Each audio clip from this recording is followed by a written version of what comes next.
محبت کے نام پر دھوکہ اور ایک لڑکی کی ٹوٹی ہوئی زندگی کی دردناک حقیقت۔ یہ کہانی ایک ایسی لڑکی کی ہے جس نے اپنی محنت اور اعتماد کے ذریعے اپنی زندگی بنانی چاہی، مگر محبت کے نام پر اسے ایک ایسے جال میں پھنسایا گیا جس نے اس کی پوری دنیا بدل دی۔ جس پر اس نے سب سے زیادہ بھروسہ کیا وہی اس کی زندگی کا سب سے بڑا دھوکہ بن گیا۔ وقت کے ساتھ حقیقت سامنے آتی ہے اور ہر چیز الٹ جاتی ہے۔ یہ صرف ایک کہانی نہیں بلکہ ایک سبق ہے جو آج کے دور کی حقیقت کو دکھاتا ہے کہ انسان کو ہر مسکراہٹ کے پیچھے چھپی نیت کو سمجھنا چاہیے، اور ہر رشتہ سچائی پر نہیں بلکہ بعض اوقات مفاد پر قائم ہوتا ہے۔ کراچی کی ایک بڑی اور مشہور یونیورسٹی میں ہر روز سینکڑوں خواب داخل ہوتے تھے، مگر انہی خوابوں کے بیچ ایک ایسا کھیل بھی چل رہا تھا جسے کوئی کھل کر نہیں سمجھتا تھا۔ یہاں عزت بھی تھی اور عزت چھیننے والے بھی، محبت بھی، کسی اور محبت کے نام پر دھوکہ دینے والے بھی۔ اسی یونیورسٹی میں ایک لڑکی مریم پڑھتی تھی، سادہ غریب گھرانے سے تعلق رکھنے والی مگر بہت ذہین۔ اس کی سب سے بڑی طاقت اس کی محنت تھی۔ وہ ہر سمسٹر میں ٹاپ کرتی تھی، مگر اسے کبھی یہ احساس نہیں ہوا کہ اس کی یہی کامیابی ایک دن اس کی زندگی کا سب سے بڑا امتحان بننے والی ہے۔ دوسری طرف حارث تھا، یونیورسٹی کے ایک بڑے بزنس مین کا بیٹا، امیر، پر اعتماد اور بہت زیادہ مغرور۔ اس کے لیے زندگی ایک کھیل تھی اور لوگ صرف کھلونے۔ اسے لگتا تھا کہ وہ جیسے چاہے اپنی انگلیوں پر نچا سکتا تھا۔ جب مریم نے پہلی بار اس یونیورسٹی میں قدم رکھا تو حارث نے اسے صرف ایک عام لڑکی سمجھا، مگر جب پہلے ہی امتحان میں مریم نے اسے ہرا دیا اور وہ دوسرے نمبر پر آ گیا تو اس کے اندر پہلی بار ایک چیز پیدا ہوئی، غرور کو چیلنج۔ یہ وہ لمحہ تھا جہاں سے اصل کھیل شروع ہوا۔ حارث نے اپنے دوستوں سے کہا، یہ لڑکی بس ایک بار میرے جال میں آ جائے، پھر دیکھتا ہوں اس کی عزت اور خواب دونوں کہاں جاتے ہیں۔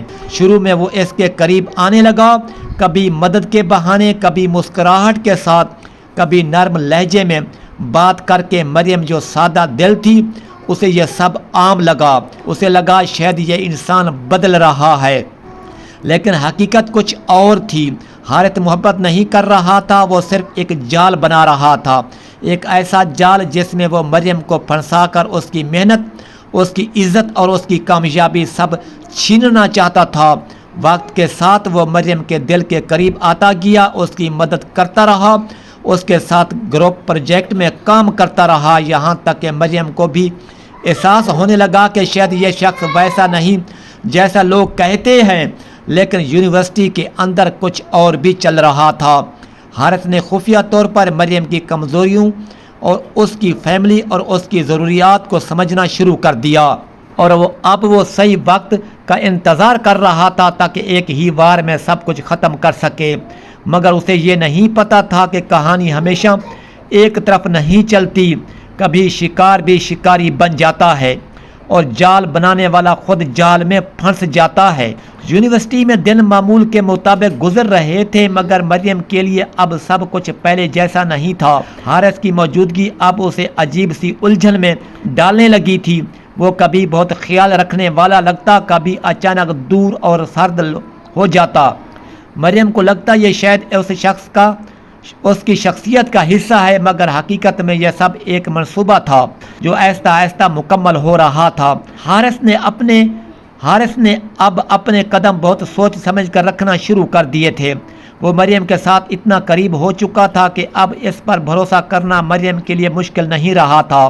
وہ اکثر اس کی مدد لیتا، اس کے ساتھ پڑھائی کرتا اور کبھی کبھی اس کی باتوں میں ہمدردی بھی دکھاتا، مگر اس ہمدردی کے پیچھے ایک چھپی ہوئی نیت تھی جس سے مریم مکمل طور پر بے خبر تھی۔ ایک دن یونیورسٹی میں پروجیکٹ کی گروپ تقسیم ہوئی اور قسمت یا منصوبہ مریم اور حارث ایک ہی گروپ میں آ گئے۔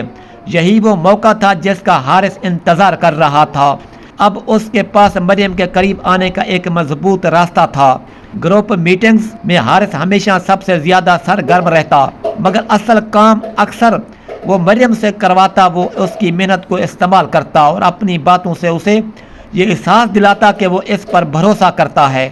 مریم بھی خوش تھی کہ کوئی اس کی قدر کر رہا ہے، مگر دوسری طرف یونیورسٹی میں کچھ طلباء کو حارث کے رویے پر شک ہونے لگا تھا، خاص طور پر اس کا قریبی دوست اسے بار بار سمجھاتا کہ وہ مریم کے ساتھ کھیل نہ کھیلے، مگر حارث ہر بار مسکرا کر بات ٹال دیتا۔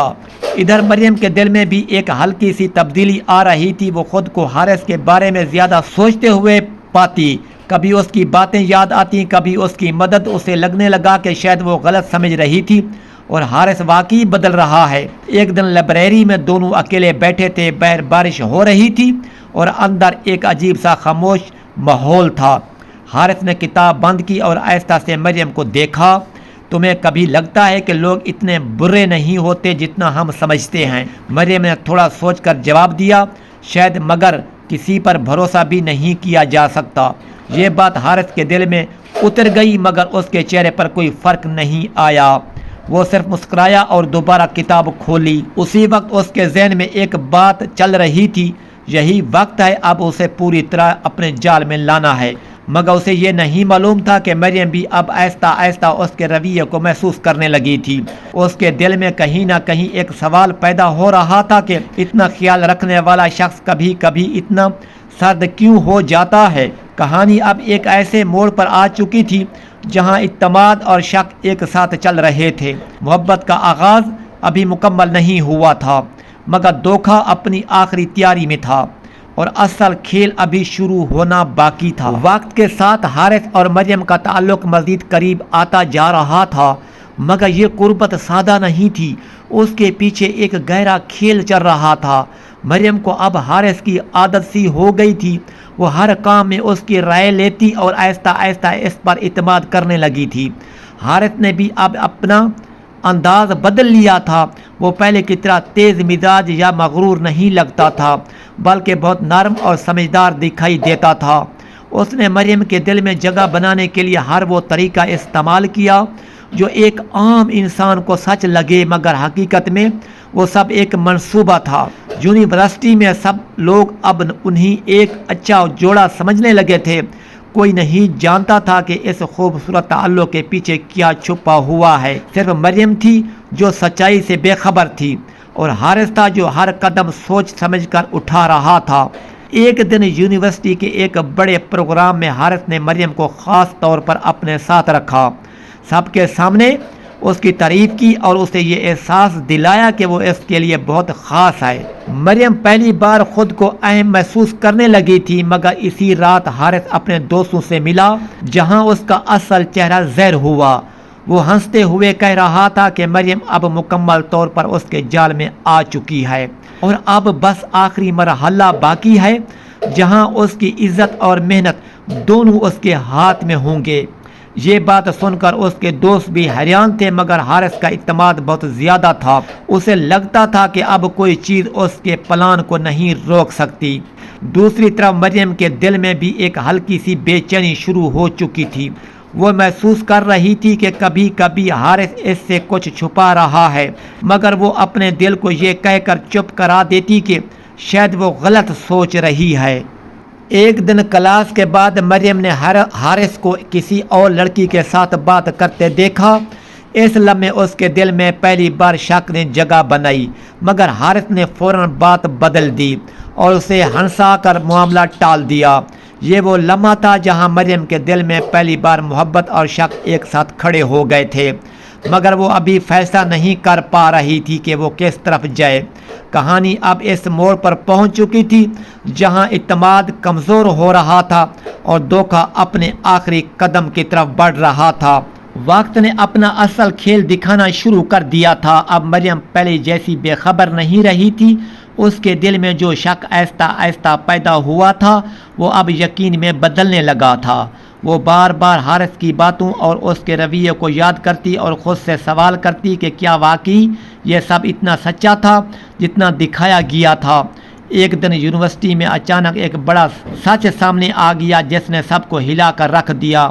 پروجیکٹ فائلز چیک کرتے ہوئے مریم کو پتہ چلا کہ اس کی ساری ریسرچ اور محنت کا بڑا حصہ حارث نے اپنے نام کے ساتھ جمع کروا دیا تھا، اور اسے یہ یقین دلایا جا رہا تھا کہ یہ ٹیم ورک ہے۔ یہ وہ لمحہ تھا جہاں مریم کے پاؤں کے نیچے سے زمین نکل گئی۔ اس نے پہلی بار حارث کو غور سے دیکھا، مگر اب اس کی آنکھوں میں وہ محبت نہیں تھی جو پہلے تھی، اب وہاں صرف سوال تھے اور درد تھا۔ حارث نے جب دیکھا کہ معاملہ کھل سکتا ہے تو اس نے فوراً بات بدلنے کی کوشش کی، مگر اب دیر ہو چکی تھی۔ مریم نے خاموشی سے تمام پروف دیکھے اور سب کے سامنے کھڑے ہو کر حقیقت بیان کر دی۔ حال میں مکمل خاموشی چھا گئی۔ کسی کو یقین نہیں آ رہا تھا کہ جس لڑکی کو سب معصوم سمجھتے تھے اس کے ساتھ اتنا بڑا کھیل کھیلا گیا ہے۔ حارث کے چہرے کا اعتماد پہلی بار ٹوٹ گیا تھا۔ وہ کچھ بولنا چاہتا تھا مگر الفاظ ساتھ نہیں دے رہے تھے کیونکہ سچ اب سب کے سامنے تھا۔ مریم نے صرف اتنا کہا کہ انسان کو سب سے زیادہ نقصان کوئی دشمن نہیں دیتا بلکہ وہ دیتا ہے جس پر ہم سب سے زیادہ اعتماد کرتے ہیں۔ اس کے بعد وہ وہاں سے چلی گئی، نہ چیخی نہ روئی، صرف خاموشی سے، مگر اس خاموشی میں ایک مکمل ٹوٹا ہوا دل تھا۔ حارث وہیں کھڑا رہ گیا۔ اس کے پاس سب کچھ تھا مگر اب عزت نہیں تھی، کامیابی نہیں تھی، اور سب سے بڑی چیز اعتماد نہیں تھا۔ وقت گزرنے کے ساتھ دونوں کی زندگی الگ ہو گئی مگر وہ لمحہ دونوں کے ساتھ ہمیشہ رہا۔ مریم نے دوبارہ اپنی محنت سے خود کو سنبھالا مگر وہ پہلے جیسی نہیں رہی، اور حارث کو پہلی بار احساس ہوا کہ جیت کر بھی انسان سب کچھ ہار سکتا ہے۔ اس کہانی کا نچوڑ اور سیکھ، یہ کہانی ہمیں یہ سکھاتی ہے کہ انسان کو کبھی بھی ظاہری باتوں پر مکمل بھروسہ نہیں کرنا چاہیے، کیونکہ بعض لوگ محبت کا چہرہ پہن کر اصل میں فائدہ اٹھانے آتے ہیں۔ یہ بھی سکھایا گیا ہے کہ عزت، اعتماد اور محنت ایسی چیزیں ہیں جو ایک بار ٹوٹ جائے تو آسانی سے واپس نہیں آتی، اور سب سے اہم بات یہ ہے کہ سچ ہمیشہ دیر سے سامنے آتا ہے مگر جب آتا ہے تو ہر جھوٹ کو بے نقاب کر دیتا ہے۔ یہ کہانی صرف ایک رشتے کی نہیں بلکہ ایک حقیقت کی ہے جو آج کے دور میں اکثر لوگوں کے ساتھ ہو رہی ہے، جہاں جذبات کو استعمال کر کے فائدہ اٹھایا جاتا ہے، اور آخر میں یہی سمجھ آتا ہے کہ اصل طاقت نہ دھوکہ دینے میں ہے نہ جیتنے میں بلکہ سچ پر قائم رہنے میں ہے۔